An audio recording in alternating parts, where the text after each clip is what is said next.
You're charged with the offense of unauthorized use of a vehicle. That's a state jail felony. The range of punishment is anywhere from 180 days up to 2 years in the state jail facility and up to a $10,000 fine. 2023 CR 0653, State of Texas versus Vanessa Varela. Can I have parties announced for the record for the state? Jason Garrett, Your Honor.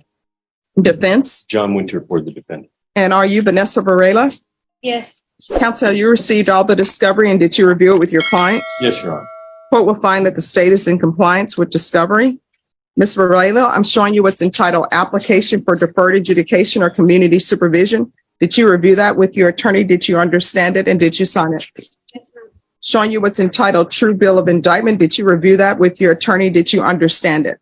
Yes, ma'am. Counsel, do you waive the reading of the indictment? Yes, Your Honor. State, are you proceeding on the indictment as presented? We are, Your Honor. Showing you what's entitled Court Admonishments. Did you review that document with your attorney? Did you understand it? Did you sign it in all the appropriate places? Yes. Did you understand you're charged with the offense of unauthorized use of a vehicle? That's a state jail felony. The range of punishment is anywhere from 180 days up to 2 years in the state jail facility and up to a $10,000 fine. Did you understand? Yes. If you have a plea bargain agreement with the state, the court does not have to follow your plea. If for any reason the court doesn't follow your plea and gives you more than you bargained for, the fact that you entered a plea will not be used against you and you will be allowed to withdraw your plea. Did you understand? Yes, ma'am. Did you understand you have a right to jury trial, a right for you or your attorney to cross-examine and confront any witnesses the state would call in the right to remain silent? Yes, ma'am. Did you understand by entering this plea, you're giving up those rights? Yes, ma'am. And did you intend to give up those rights and enter into a plea in this case? No, ma'am. Yes. Oh, that's okay. Sometimes that last question is confusing to everyone, so I'll ask it again. All right, you understand all the rights I've just explained to you? Oh, yes. All right, did you understand by entering a plea bargain agreement, you were giving up those rights? No. I didn't know. All right. Remember we talked about how you have the right to a jury trial, the right to confront and cross-examine witnesses, and the right to remain silent? Oh, yes. And yes. remember that I said that in pleading no contest, you're going to be giving up those rights, right? Yes. So the judge is asking if you understand that you're giving up those rights. Oh. All right, do you understand that you're giving up those rights? Yes. Buckle up, guys. Today we are going to witness how a simple courtroom question turns into a moment of quiet tension. The defendant stands before the judge, stumbling over her answers about her rights. No, I mean yes. That hesitation says everything. The judge methodically explains jury rights, confrontation rights, and the privilege against self-incrimination, while the uncertainty in her voice sets the tone. From the very first exchange, it's clear this won't be a routine plea. It's a test of awareness and responsibility. Okay, so I'm going to take it one at a time, okay? You understand you have the right not to testify. Do you understand that? Yes. Right. You understand because you're in a plea bargain agreement, you can testify. You can be forced to testify. Do you understand that?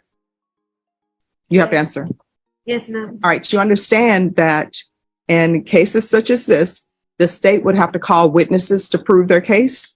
Yes, ma'am.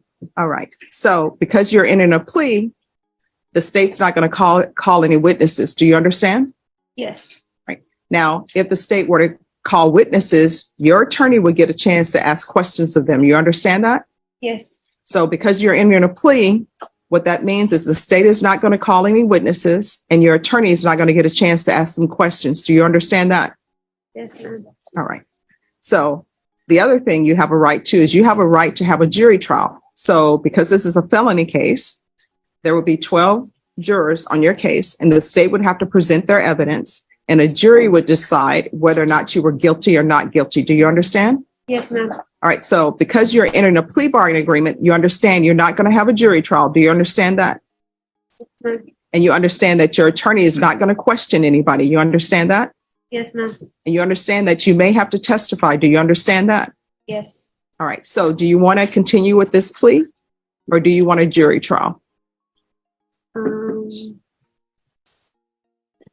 What's the agreement that we have? Do you remember what that agreement Do you want to is? talk to her some more, counsel? Sure, Judge. All right. So I'll let you all discuss some more. Counsel, did you have a chance to confer with your client? Yes, Your Honor. All right. Do you believe she understands the agreement? Yes, Your Honor, I do. All right. So Ms. Varela, but I have to make sure on the record that you understand, okay? Yes. All right. So I'm going to go through it again. We'll just start from this point. All right. Okay. So you do understand that your attorney has the opportunity to question witnesses. Yes. You understand by entering this plea bargain agreement that the state is not going to call any witnesses, so there's nobody for your attorney to question. Yes. All right. You understand that you don't have to testify. If this were a jury trial, you wouldn't have to testify. Do you understand? Yes. So because you are entering this plea, you may have to testify. Do you understand? Yes. And you understand that you have a right to a jury trial. So 12 people would sit in the jury box. The state would call their witnesses. You understand? Yes. So because you're entering a plea, there's not going to be a jury. You understand that? Yes. So did you intend to enter into a plea bargain agreement in this case? No. Okay. Maybe just asking. All I right. mean, yes. Here, the pressure tightens. The judge repeatedly asks the same critical question: does she want a jury trial or not? Her hesitation resurfaces, creating a subtle but powerful suspense. Each pause feels heavier than the last. The court reassures her there's no trick, no trap door, just a decision she must own. Finally, she confirms the plea. In this moment, the courtroom shifts from uncertainty to consequence as her choice locks the process into motion. All Maybe right. just I'm ask. sorry. No. So here's the thing. There's no need to be nervous. There's not going to be a trap door that opens up for you. How old are you? 19. All right. How far did you go in school? 11. Okay. So do you want a jury trial?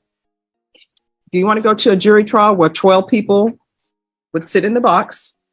It wouldn't be the people you see in the box now. It will be just 12 people who don't know anything about your case. The state would call witnesses, and your attorney would have a chance to question those witnesses. Do you want a jury trial? No. No, ma'am. Do you want to enter into this plea? Yes. All right. Do both parties, the state and defense, do you believe that she understands the rights that she's giving up, defense? Yes, Judge. And I will say that she was evaluated and she was found competent. All right. State, do you have any objections with going forward? No, Your Honor, I believe in Mr. Hunter has spoken to his client. I haven't spoken to her personally, but I believe that he has gone over with the plea bargain and also he's gone over everything with. Okay, I'm thank good. you. All right. Did you understand if the court were to grant your application for deferred adjudication, if for any reason your deferred adjudication were revoked, the court could find you guilty, sentence you to 2 years in the state jail facility and up to a $10,000 fine? Did you understand? Yes. Counsel, has your client been able to provide you with any defenses? Yes, Your Honor. Do you believe she has a rational as well as a factual understanding of the charges against her? Yes, Your Honor. Do you believe she's currently competent and was legally sane at the time of the offense? I do. Ms. Varela, has anyone threatened you, coerced you, or placed you in fear to get you to enter this plea? No, ma'am. Has anyone promised you anything other than the plea? No, ma'am. Are you satisfied with the way you've been represented? Yes, ma'am. Are you a U.S. citizen? Yes, ma'am. Court will find that defendant has knowingly and voluntarily waived her right to jury trial. Showing you the plea bargain page. Did you review that with your attorney? Did you understand it? Yes, ma'am. According to the plea, there's a $1,500 fine. The state is recommending deferred adjudication. They're taking in consideration 696,657. Did you understand that to be the plea? Yes, ma'am. Defense? Yes, Your Honor. State? It is, Your Honor. Showing you the waiver of appeal paragraph. Did you review this paragraph with your attorney? Did you understand it? Did you sign it in both places? Yes, ma'am. Did you understand by signing that you're waiving your right to appeal? The only items that can be appealed are written pretrial motions that have been filed, heard, and ruled upon by the court. Did you understand? Yes, ma'am. Counsel, have there been any such motions? No, Your Honor. Outside the agreement, the state is requesting that your deferred adjudication be for a term of 2 years. There be a TAP evaluation and 200 hours of community service restitution. Did you understand those are recommendations from the state and the court does not have to follow those recommendations? Yes, ma'am. Then to the offenses charged, how do you plead? Guilty, not guilty, or no contest? No contest. State any evidence? Yes, Your Honor. State Exhibit number 1 with all its attachments. Any objections? No, Your Honor. All right, state, you may continue to confirm. I'm showing you what's entitled waiver and consent to stipulation of testimony and stipulations. Did you review? Thank you. Did you review that document with your attorney? Did you understand it? Did you sign it in all the appropriate places? Yes, ma'am. Again, did you understand you have a right to jury trial, a right for you or your attorney to cross-examine and confront any witnesses the state would call, and the right to remain silent? Yes, ma'am. Did you understand that today the state will be presenting evidence in the form of witnesses' statements and police reports, but most importantly, there will be no live testimony? Did you understand? Yes, ma'am. Court will find that defendant has knowingly and voluntarily waived and consented to stipulation of testimony and stipulations. Court will accept into evidence states exhibits 1 and attachments and review the same. Yes, ma'am. All right. After reviewing states exhibits 1 and attachments, the court will find that there is sufficient evidence to find you guilty. The court will defer finding of guilt as you applied for deferred adjudication. Are we proceeding with sentencing? Yes, Judge. All right. Anything you wish to say on behalf of your client? Judge, just that this is her first run-in with the law. As I stated, she was evaluated and found competent. There may be some mental health issues in here. I'm not really sure, but she is here with family. Her family has shown up every time that she's had court. Her plan is to take care of business on probation, put this behind her. She's got children who are being taken care of by their grandmother right now. So her plan is to stay with them and like I said, knock this out and put it behind her. With the plea accepted, the judge pivots to the deeper issue, drug use. What begins as routine questioning becomes revealing. Admissions of marijuana, ice, and Xanax surface, and the judge's pointed remark about stealing a fire truck cuts through the excuses. This is where accountability replaces confusion. The tone grows firmer, signaling that the court is not just punishing behavior, but examining its roots. It's a sharp transition from legal formalities to personal reckoning. All right. So what drugs have you used in the past? Marijuana. Okay. And that's it. I don't think marijuana makes you steal a fire truck. So is there anything else? Ice. Okay. So how often were you using ice? 2 weeks. Okay. Is there anything, and the reason why I'm asking you these questions is because I'm going to follow your agreement, but I'm trying to figure out what conditions to give you so you'll be successful, okay? So there's ice, marijuana, anything else other than those two? No, that's it. Oh, Xanax. Xanax? All right. Anything else? No, that's it. All right. So the children that your grandmother, is your grandmother the person who's taking care of the children? Your grandmother? How old are they? There's 2 and 4. And are you currently expecting or no? No. Okay, 2 and 4. All right. And was Child Protective Services involved, or did your grandmother just step up to take care of the 2 children? Yes, my grandma stepped up. Okay. All right. And are you going to be living with your grandmother? Yes, ma'am. And does your grandmother want you there? Yes. Who's the grandmother? She's at home. No, she's right there. All right. Could the grandmother? Mom. Sure.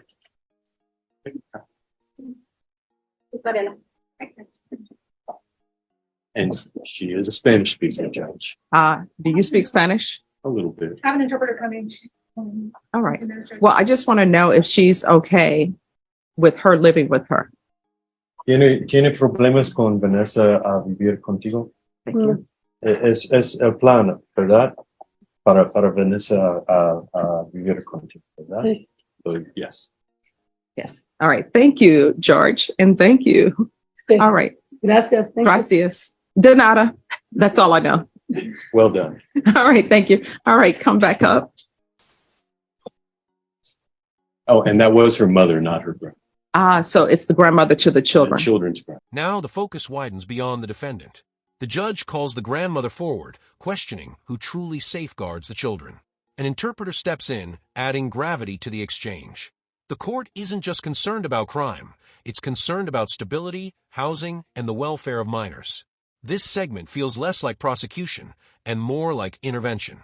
The judge ensures there's structure in place, underscoring that consequences ripple far beyond one individual.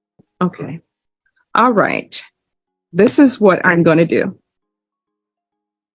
There's going to be a $1,500 fine that will be probated.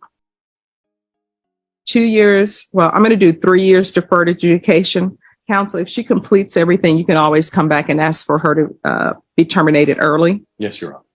There's going to be 200 hours of community service restitution. I'm going to order parenting classes. Once she completes those, then the community service hours will be deemed satisfied. So what do you want to do with the rest of your life? What are your hopes, your dreams? What's your dream job? Working at fast food Okay. as manager. Oh, awesome. Well, that can be done. So what are you going to be doing to make sure that happens? Do my probation Okay. and attend my parenting classes. All right. So I'm going to ask that you get employment too. Okay. Yes. So if you want to be the manager of a fast food place, and who knows, eventually own a fast food place, that means that you've got to apply to those places, because when you apply, maybe they will, but sometimes they don't. You don't come in as manager. You got to start at the bottom level, then work your way up. Okay. Yes, ma'am. And there's no harm in that. I used to work at service merchandise. It doesn't exist anymore, but I've had probably a lot of jobs, you could think of. I used to rake yards. I don't think they rake anymore. They use the blower now. People are wimps. You need to get out there with the rake in the hot sun. So I used to do that, back it up. So whatever your dreams are, that's your dream, and it's a good one. And maybe you can help McDonald's. Their fries don't taste the same anymore. All right, I'm going to take in consideration County Court Cause number 696657. I'm going to do a referral to felony drug court. I'm going to do that while she's in custody. Counsel, if you call them and tell them to expedite it, they'll expedite it, and they'll probably be able to see her this week. Awesome, Judge. Yes, I'm putting more work for you. So we're going to do a referral to felony drug court. And the reason why I'm doing that, because they'll help you with your drug issues, and also if there's any type of mental health issues, because I don't want to send her out into the world and then we're right back here. There'll be regular reporting by Zoom or in person, regular UAs, and I'm going to want field visits 1 time per month until further notice.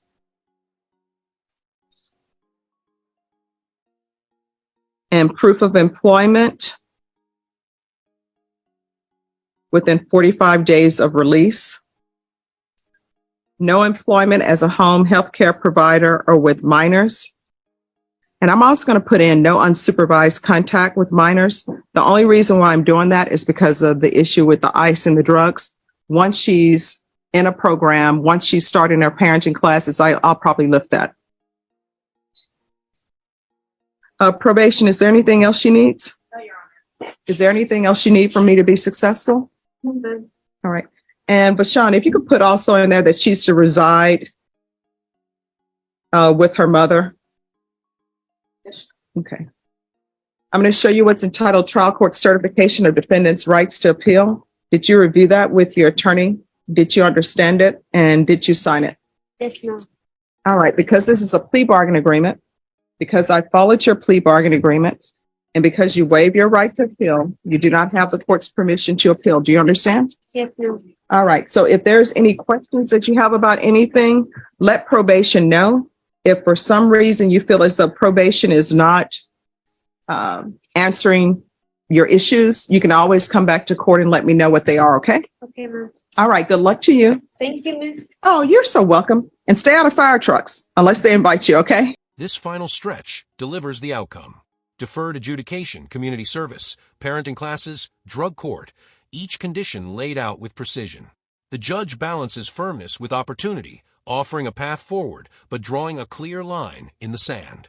The warning is unmistakable. This is her chance, and there won't be another. Accountability meets rehabilitation in a carefully structured sentence. If you found this breakdown insightful, make sure to like the video, subscribe to the channel, and we'll see you in the next video.